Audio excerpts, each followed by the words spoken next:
Northway. This is part 2 of Ancient and Modern. You should watch part 1 because, firstly, you should watch part 1 first, and secondly, it's brilliant.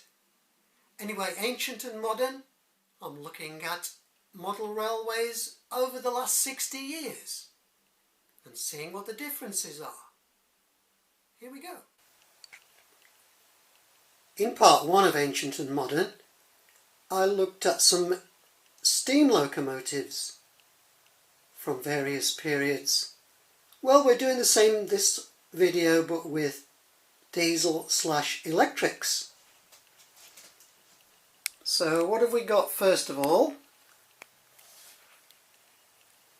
We've got the AL1 electric locomotive E300. Well, it started life as 3001.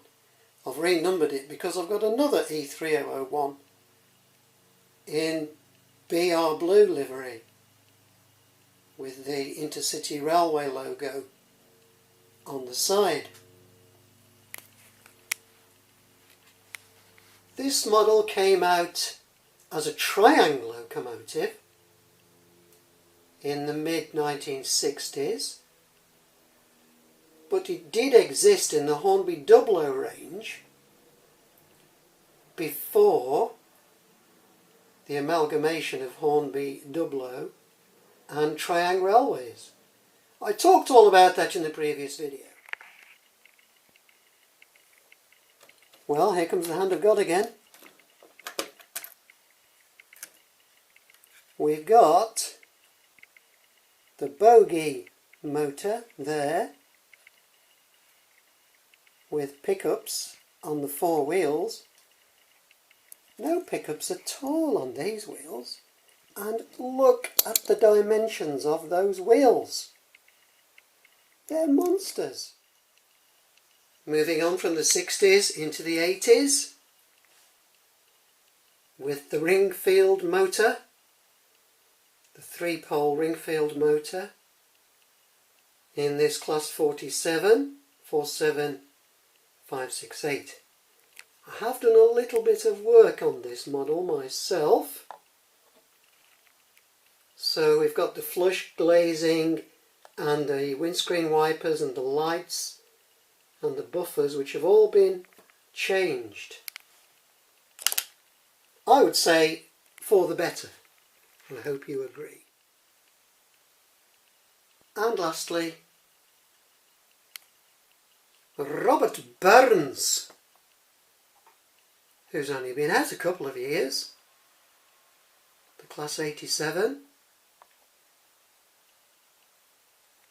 We all know how well Robert Burns runs. You can watch my videos all about Robert Burns.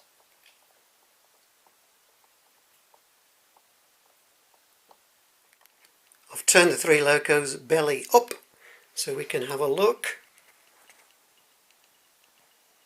Here we see Triang Ice R753,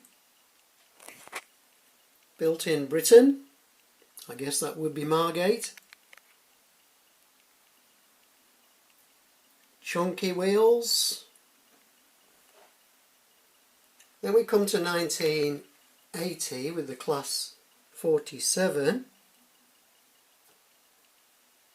made in Great Britain. The wheels are a similar width, but the flanges aren't as deep.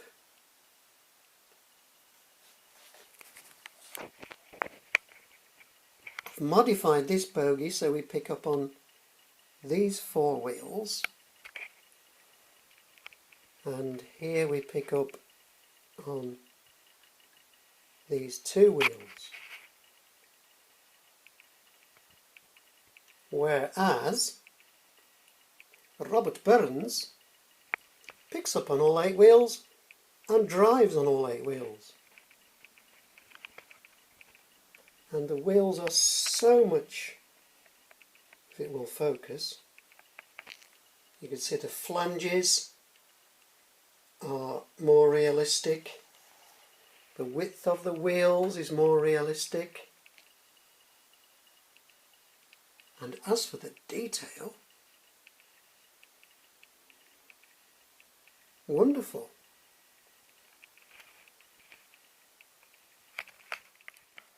Now a bit of a crude scientific experiment. Let's put our 753 on the scale. 300 grams. Just over 300 grams. Let's put the class 47 on the scale. 260 grams. Let's put Robert Burns on the scale. 500 grams. That is one chunky loco, you'll agree. Back in the 60s we thought a carriage like this was pretty cool. Moulded plastic, could get a lot of raised details which you couldn't get on the tin plate coaches which Hornby Dublo and the like had been manufacturing in the 50s. We've got a little corridor inside there. We've got some moulded seats, a little plastic thing that goes inside to give the detail, and we thought that was good. But look at this.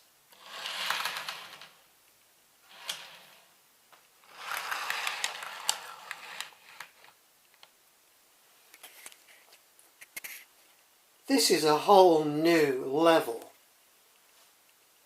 Look, will it focus? Will the lights show us? Inside there is a bar. On the bar, there's a tea urn. I don't know if you can see that.